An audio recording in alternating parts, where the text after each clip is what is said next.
Vüqar bəy, sizin hal-hazırda yaratdığınız bu şirkət, yığım, innovativ bir şirkətdir mən deyərdim. Mən tanış olanda mən üçün çox maraqlı bir nüanslar yarandı orada.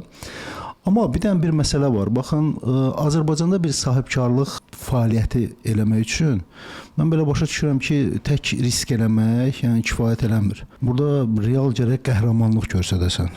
Siz bu prosesi, bu qəhrəmanlıq prosesini necə keçmisiniz?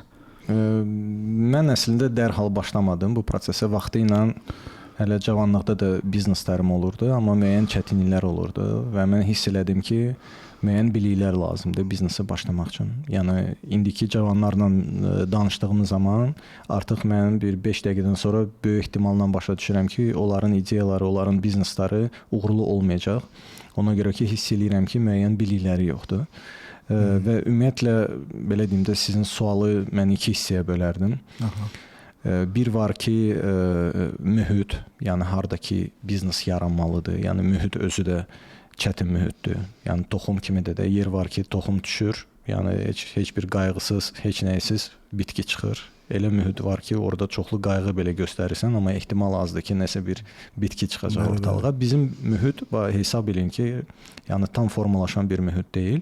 Ondan başqa da deməli bilik baxımından, bacarıq baxımından daha güclü olmaq lazımdır. Daha çox dəstək almaq lazımdır ki, ehtimal çoxalsın ki, biznes uğurlu olsun. Yəni burada təkcə riskdən söhbət getmir.